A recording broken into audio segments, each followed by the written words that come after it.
live. Do it live. That's my favorite. Welcome, everybody. Welcome, everyone. We are back with another new movie review episode. Yep. I was going to mention, we never really mention this. We don't really, trying to keep branding consistent. If you're finding this randomly on YouTube, these are miniature episodes where we just review new releases. But you should know, we have a full-length podcast where we talk about one movie or several movies at a time. And so definitely check those out also. Yeah. In audio form or video form, whatever you fancy. It's all over the place. Yep. So today... Movieboners.com. Movieboners.com. So today we're talking about two new releases that you saw pretty much right when they came out, and I've been slacking on, but finally got around to seeing. Right. So Jungle Cruise with Dwayne Johnson and Emily Blunt. And then what would be considered a big one, especially for you and I, was the Suicide Squad. Yeah. Big DCEU fans. Yeah. In spite of its ups and downs. Let's do Jungle Cruise first. Good idea. I enjoyed it. I thought it was a very cute film. Mm-hmm. It's fun. It's adventurous. It's very entertaining, very funny. I am a fan of the pun jokes that are in that movie. They're so bad, but that's what makes them fun and kind of funny. I like dad jokes for sure. Yeah. I remember laughing like right from the get-go of the movie. So I watched it with my daughter. She wanted to wait to see it with me, so we watched it together. And right from the start of the film, both of us were like, this kind of feels like Pirates of the Caribbean, but in a jungle. Like heavy Pirates of the Caribbean vibes. And then I saw an interview with Dwayne Johnson after I saw the movie, and he flat out said, like, yeah, I remember watching Pirates of the Caribbean, the first one, and being like, I want to make a movie like this someday. Here we are with Jungle Cruise. And I was like, all right. Well, it came across, sir. Yeah. I enjoyed it. I thought it was cute. It seemed pretty obvious, like, just as a premise, that it's based on a Disney ride that's really tame and normal and boring, kind of like Pirates of the Caribbean was. Right. And they really expand the lore of it. Yeah, something that when you first hear about it, you're like, how on earth could you make a movie out about that ride? Right. But yeah, they certainly did it. I was thinking they should make a movie about my favorite Disney ride next. I've always liked Star Tours. Okay. I'm sure somebody's made that joke before, but I did think about it while I was watching it. And I don't even have a good response to that. So when I watched Jungle Cruise, I thought I liked it. I mean, it was a perfectly fine movie. I didn't really have any issues with it. I wouldn't say I loved it. I thought that it was, and I may need to revisit it when I'm in a more like jovial mood, less like, because there were several times I was like, that CGI animal doesn't look very good, or this action is kind of silly and not like realistic-y kind of thing. No, I would agree with you. The CGI, not great. Not great at all. Yeah, they didn't have Jungle Book's budget, apparently. Yeah, I was kind of shocked that the CGI was as cartoony as it ended up being. I was really shocked at that. I was expecting it to be better. Yeah. I would agree with you. Some of the action sequences seem a little clunky. I don't know if that was like odd editing or because sometimes the music is playing and the music's very exciting. Right. Very much like Pirates. What you're watching. Yeah. And then what you're watching on screen is like slower paced or whatever. So it feels clunky. Yeah, I agree with you. But it's obviously impossible to not be charmed by Emily Blunt and Dwayne Johnson. They're two of the most likable people on the planet. They're great. They're fun. And they work really well together. Yeah. Jesse Plemons. Love Jesse Plemons and everything. He's a good villain. He's awesome in this movie. Yeah. He was my favorite part of the whole film. And he's like, he's not in it as much and yeah, he's the bad guy, but he was the best part of the movie for me. I've been a fan of him since Friday Night Lights, and he's great in Fargo. He's great in everything. Yeah. But it is worth a watch. Yeah. It was very fun. Definitely a winner for like family movie night. So for sure. If you haven't watched it yet, watch it with your family. It is fun. It's entertaining. Mm-hmm. Just know the CGI is bad. Yeah. It is like a lot of parts. It's like CGI from like 8 years ago. It's kind of weird. Threw me off. Yeah. I was a little shocked it was as well, I said cartoony. Because Yeah. there was a lot of, especially with the cat. Yeah. I was like, this just doesn't feel all right. Yeah. Yeah, definitely weird. So yeah, overall, I was like, it's meh. It's certainly a great family movie. If you need a safe movie you can watch with kids, you can watch with your parents, whatever. It's going to please everybody enough. So, right. It does what an adventure Hollywood blockbuster aims to do, should do, which is it's still entertaining. Yeah. So, I would give it kind of like a 7 o'clock-ish, maybe. Okay. It was entertaining enough. Yeah. It wasn't like super exciting for me though. Okay. Yeah. I would say I'm in the 3 to 4 o'clock range. Probably. Oh, there you go. Okay. Yeah. Yeah. Either way, we're like, yeah. Mediocre, lukewarm kind of thing. Yeah. But the Suicide Squad did get that watched, and that is probably one of the most fun movies I've watched in a long time. Yeah. It's like it benefited so much from certainly being an R rating, all of the very visceral violence in it.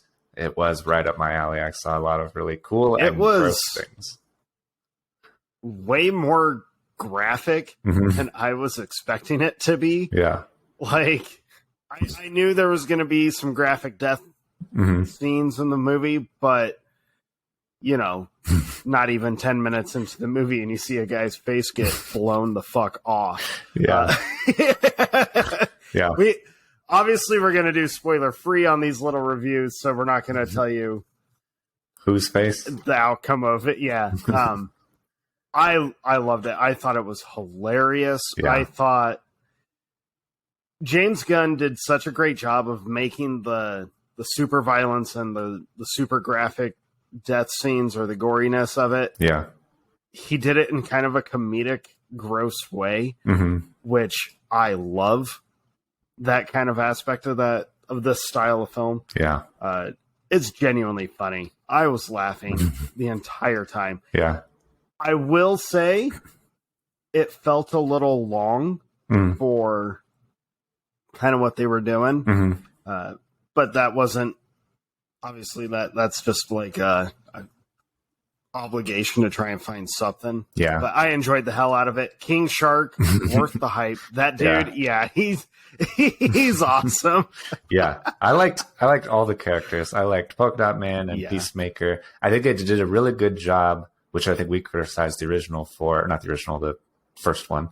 The first one. I think we criticized it for not giving all of the characters kind of their due. And I thought this did a better job of letting the characters come across in a natural way so that they all seem, even though they're super weird and silly, feel realistic and like you can connect with them on a personal level. Well, and I have so much respect for how James Gunn approached the film. He went with the very obscure villains that a lot of people have no clue are real, which was how the old school Suicide Squad comic books were.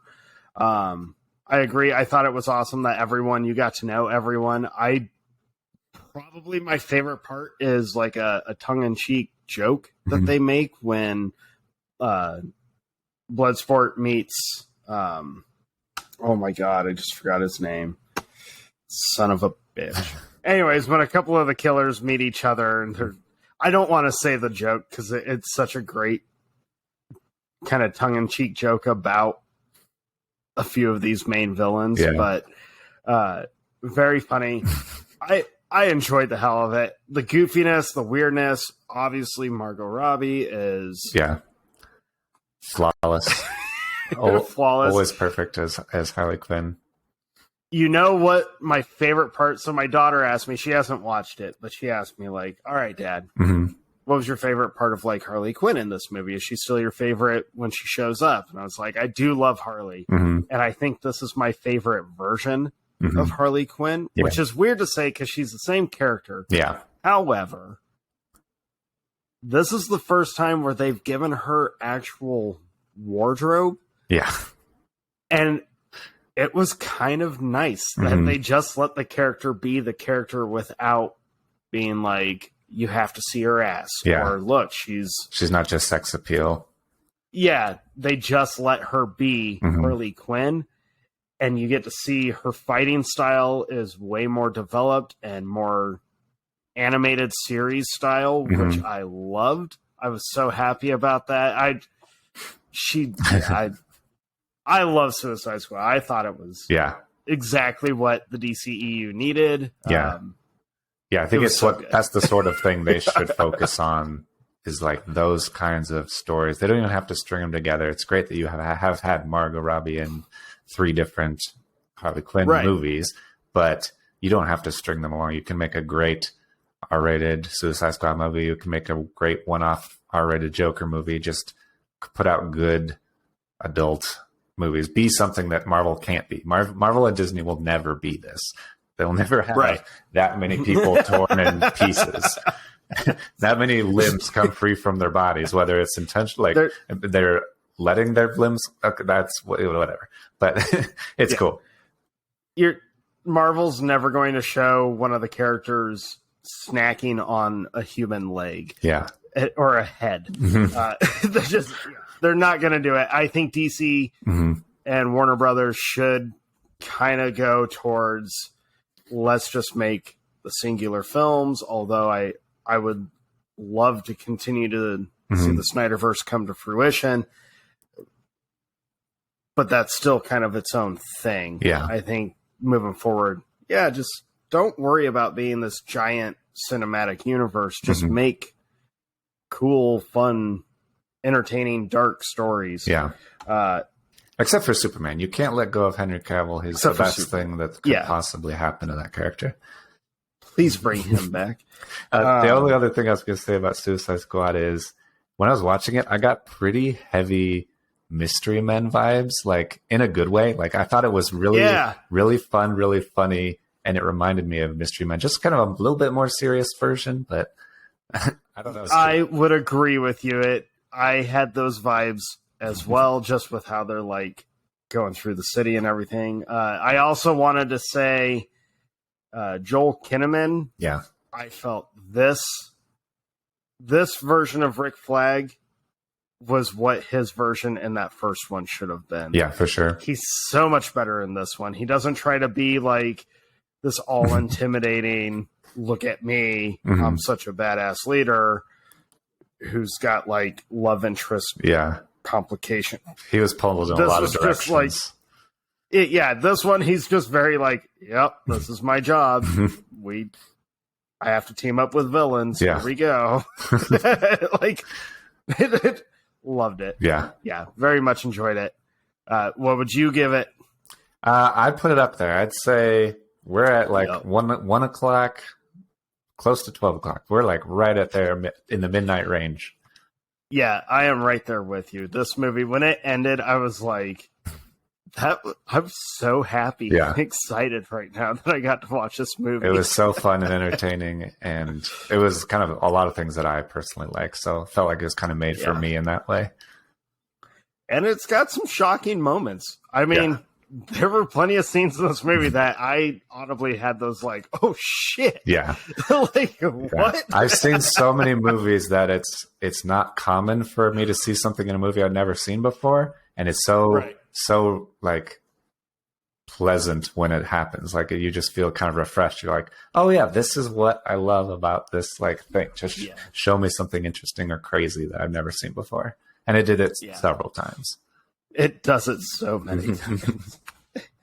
So yeah, check out the Suicide Squad if you haven't already. Obviously, it's still streaming on HBO Max.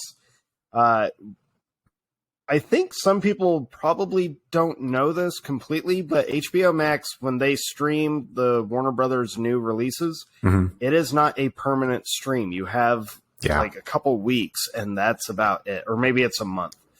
Either way, it's limited. So if you don't want to go to the theater, you can stream it on HBO. But I would highly recommend watch this one on the big screen. The whole last half of the film is made for the big screen. So check it out. Such a blast. Just there's a lot of gore. So if you got a weak stomach, not you should see it anyways and get over it. Or children or whatever. But So that's I'd say they're pretty entertaining for new releases. They really are. They are. Yeah, definitely not bad at all. Worth seeing for sure. Yep. All right. So that's about it. We'll get out of here, everyone. And we'll see you next time. Yep.